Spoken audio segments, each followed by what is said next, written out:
Hello friends, I'm Max. And today we're talking about why being a good person might be the exact reason people don't respect you, and how to fix it without losing your kindness. Now, before you misunderstand this, let me be clear. This video is not about becoming selfish. It is not about becoming arrogant. And it is definitely not about becoming someone who stops caring about others. It is about something much more subtle and much more dangerous.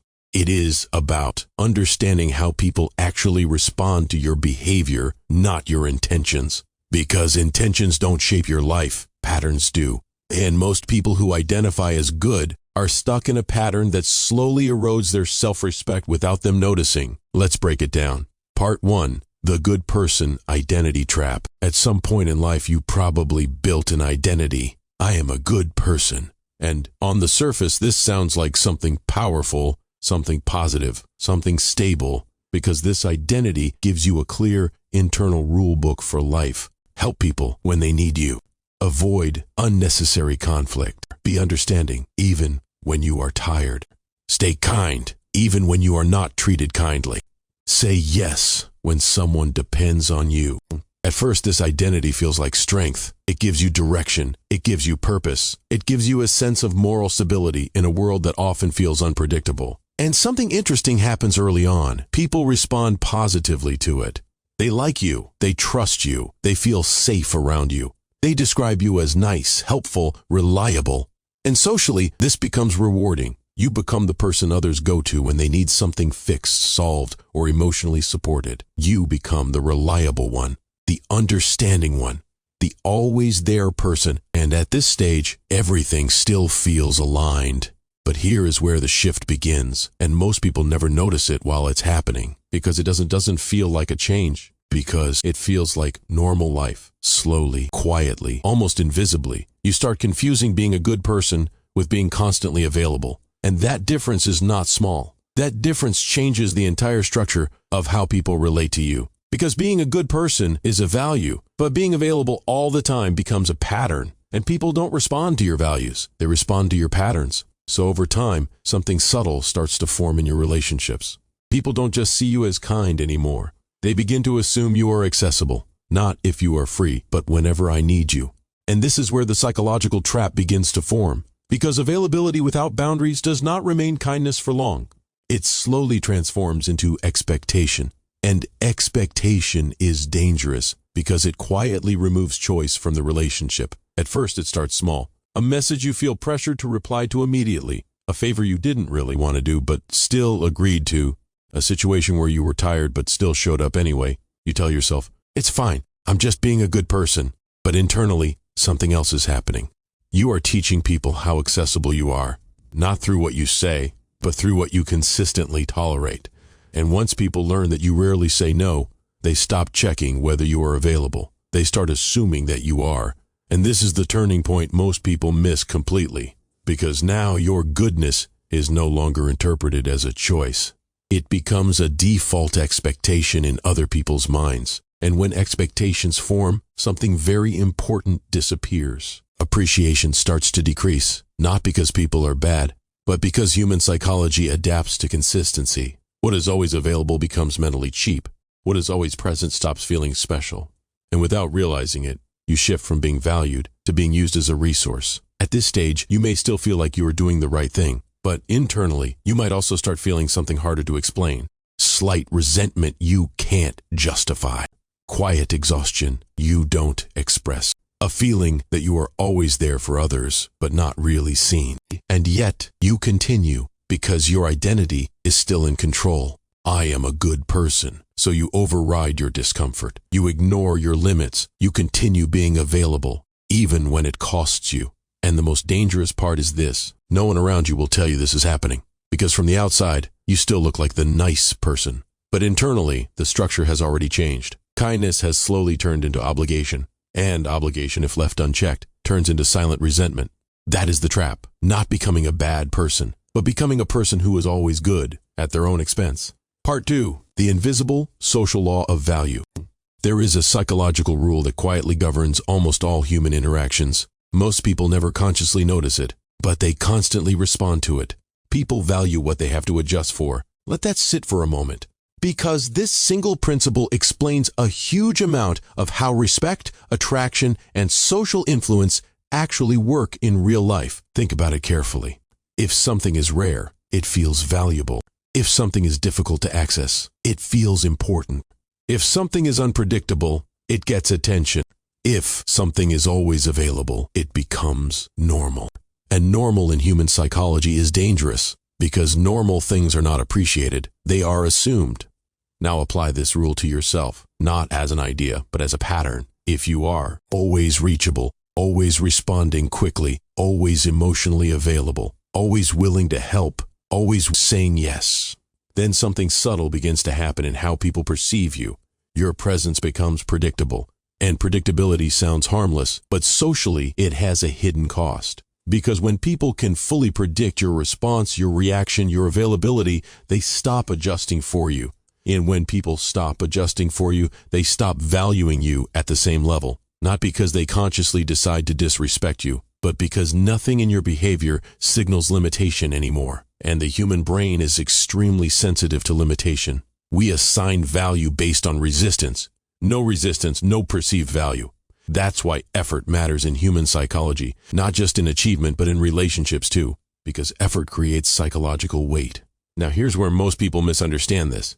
This is not about playing games. This is not about becoming distant or cold. This is not about pretending to be unavailable. This is about something much deeper. Boundaries create structure, and structure creates respect. Without boundaries, your presence becomes open access, and open access slowly changes the way people engage with you. At first, it feels harmless. You respond quickly because you are kind. You help because you care. You make time because you value people. But over time, something shifts in the background of social behavior. People stop considering your availability as something special. They begin to assume it. And assumptions kill awareness. Because when something is assumed, it is no longer noticed. And what is not noticed is not valued. This is where devaluation begins, not as an insult, not as rejection, but as psychological normalization. You are still present, you are still helpful, you are still the same person, but the perception of your value begins to flatten, because value in human systems is not just about what you give. It is about how often you give it without resistance. The more frictionless your presence becomes, the more invisible it becomes in the emotional economy of relationships. And here is the uncomfortable truth most people avoid. Humans are not designed to continuously appreciate what requires no effort to access. Even love, attention, and respect follow this pattern. Not because people are bad, but because human attention is calibrated through contrast, effort, and emotional boundaries. So when your behavior removes all friction, you unintentionally remove the psychological signals that create appreciation. And this is why people who are extremely nice often feel something confusing over time. They're doing more than everyone else, yet receiving less recognition than expected. They're giving more, yet being treated as normal instead of valuable. And the frustration doesn't come from lack of effort. It comes from a mismatch between intention and perception. Because you are operating from kindness, but others are operating from availability. And those are two completely different psychological categories. Kindness has weight. Availability has assumption. And once assumption replaces awareness, the dynamic changes silently, not dramatically, not visibly, but structurally. And by the time you notice it, the pattern is already established. Part 3, Max's Real Experience. Let me take you into something real. There was a time when I thought being good meant never saying no. If someone needed help, I helped. If someone called, I answered. If someone asked for time, I gave it. Even when I was tired, even when I was busy, even when I didn't want to. And I told myself, this is what a good person does. But slowly, patterns started forming. People would reach out only when they needed something. Some conversations felt one-sided.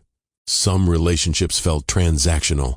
And I started noticing something deeper. I was always present in their problems, but rarely present in their priorities. At first, I ignored it, because I believed, if I keep being good, it will balance out. But it didn't. And that's when I felt something uncomfortable. Not anger, not sadness, but exhaustion without recognition. That feeling is important because it shows the system is broken. Part 4, How You Unknowingly Train People. Here is a truth most people never consciously realize.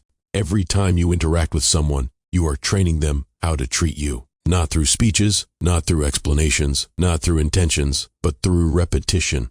Human behavior is shaped less by what you say and more by what you allow repeatedly without resistance. And this is where most people lose control of their social dynamics without ever noticing it. Because training doesn't feel like training, it feels like just being nice. It feels like helping. It feels like keeping peace. It feels like avoiding unnecessary conflict. But psychologically, repetition is conditioning. And people are always learning from your patterns, even when you are not teaching intentionally. So over time, your behavior creates a silent instruction manual for others. If you always say yes, you train expectation. Always respond immediately, you train urgency. Always explain yourself, you train uncertainty about your boundaries. Always avoid discomfort, you train others that pressure works.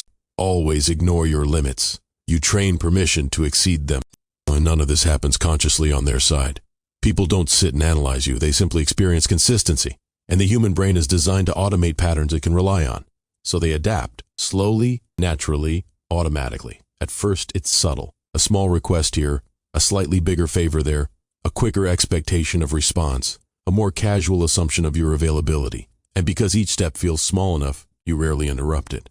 There is no single moment where you decide, now I am being overused. Instead, there is a gradual shift where your boundaries dissolve through repetition. And by the time you notice it, the structure is already built. Because what you allow repeatedly becomes normalized. And what becomes normal stops being questioned. This is the most important part. People are not intentionally taking advantage of you. They are responding to the system you unconsciously created. A system where your time becomes flexible. Your boundaries become negotiable. Your emotional space becomes accessible by default. Your availability becomes assumed, not appreciated. And once this pattern is established, something very difficult happens. The relationship stops being recalibrated. Because from the other person's perspective, nothing feels wrong. There is no friction, no resistance, no signal that anything needs to change. So the system continues running as it always has. Not because people are disrespecting you consciously, but because they were never required to adjust their behavior in the first place. And this is where most people confuse the situation. They think respect is something that must be demanded, but in reality, respect is something that is structured into behavior over time. If you never structure it, people default to convenience, not malice, not cruelty, just convenience. And convenience always takes the path of least resistance. So your goodness, when combined with zero boundaries, slowly transforms into something else entirely. A predictable access point.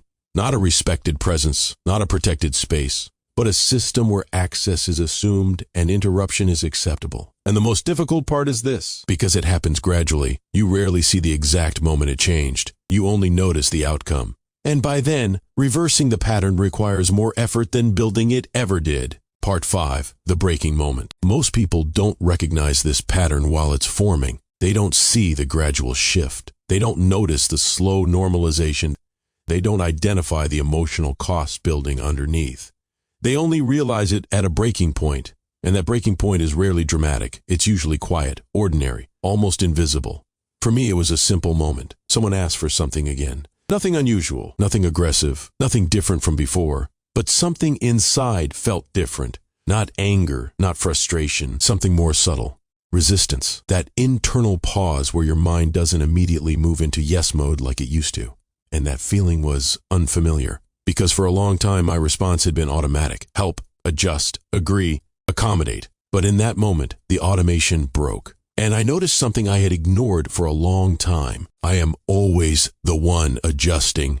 That realization doesn't come loudly. It doesn't feel like a breakthrough. It feels like discomfort, because suddenly you see the imbalance that was always there, but previously invisible to you. And for the first time, I didn't immediately respond. I didn't justify. I didn't overthink. I didn't rush to maintain the pattern. I paused, and that pause changed everything. Because in that small space of silence, something important becomes visible. The difference between kindness and conditioned compliance. Kindness is a choice. Compliance is a pattern. And most people confuse the two for a long time. In that pause, I started observing the situation differently. Not emotionally, not reactively, but clearly. And I saw something that felt uncomfortable, but true. People weren't intentionally disrespecting me. They were simply responding to the version of me I had trained them to expect. Not a bad version, not a weak version, just a consistently available version. A version that never interrupted the pattern. A version that always adjusted. And once people learn a pattern, they don't question it. They operate within it. So the dynamic wasn't being done to me. It was being continued through me. And that realization is painful because it removes the illusion of external control. There is no single person to blame, no single moment of fault, no obvious villain in the story, just a system that formed through repetition. But while that realization is uncomfortable, it is also deeply freeing because it means something very important. If the pattern was created through repetition, it can be changed through interruption. You don't need to change everyone around you. You don't need to argue. You don't need to convince. You don't need to explain your value.